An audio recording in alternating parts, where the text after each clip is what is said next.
This week's been another busy week responding to a huge number of constituents' emails. The biggest issue actually has come from local people employed by British Airways, BA pilots and other staff, following the shocking announcement of 12,000 redundancies and the rest of the staff being put on 0 hours contracts. I've been extremely cross about this on behalf of my constituents. This is not a way to treat people who've worked often for many years for British Airways, and I think this is a appalling performance by the British Airways as an employer.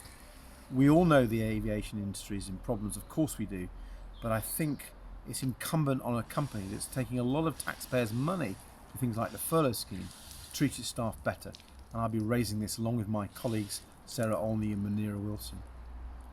And that brings me actually on to jobs market and redundancies more broadly. I've made an initiative this week nationally about how the furlough scheme should develop. This is a scheme where many employees, 6 million across the country, are at home, furloughed, but are getting wage support, 80% of their wages paid, up to £2,500. It's been really important to keep the economy going and to stop redundancies. But the scheme comes to end on the 30th of June, and we're waiting for the chance to say what comes next. And already we're seeing businesses gearing up next week to start a redundancy process. So I've argued we need much greater clarity, and we need that now. If the lockdown is going to continue, we need the furlough scheme to be rolled forward. And if we can see the lockdown being eased, as we all hope it will be safe to do so soon, we need to make sure that there's no cliff edge, so that employers and employees don't go from support one day to no support the next. And I've talked about a tapering, so that when people go back to work, there's still support. 50% of wage supported in the first month back, 40% second, 30% the third month.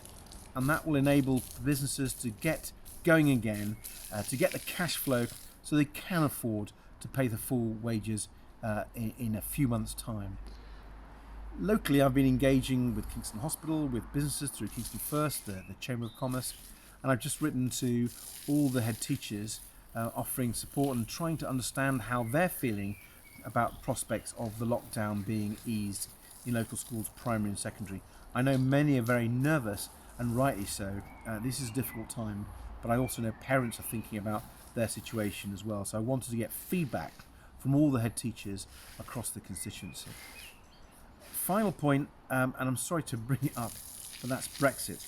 The reason I raise it is because many of you have been writing to me about what my view is on the talks. Because the government are saying that they're going to go ahead with the Brexit talks, and if they don't get a deal, there'll be a no-deal Brexit at the end of this year. I think that's a huge mistake. I've called many times in the last few weeks that the government simply says it's going to suspend the talks, ask for an extension to the transition so Britain stays in the single market with the customs union for the next 2 years, and then, if the government, given it's got a mandate, wants to then proceed with Brexit. That would give companies much greater certainty at a time when our economy is in such a difficult situation. The last thing I think we want on top of the COVID disruption is a no-deal Brexit disruption. And so for the many of you who've written to me asking for my view, that is my view. I think the talk should be suspended, and we should have another 2 years transition. That's the best way. And I know a number of people who support Brexit actually believe that as the common sense approach. And I'm hoping we might be able to persuade the Conservative government to agree with us on this issue. Thank you for all your emails. I'm sorry if there's been a delay getting back to some of you, but we've never known so many emails in such a short time. But thank you, and I'll keep responding to them and trying to persuade the government to change its position on a number of these issues.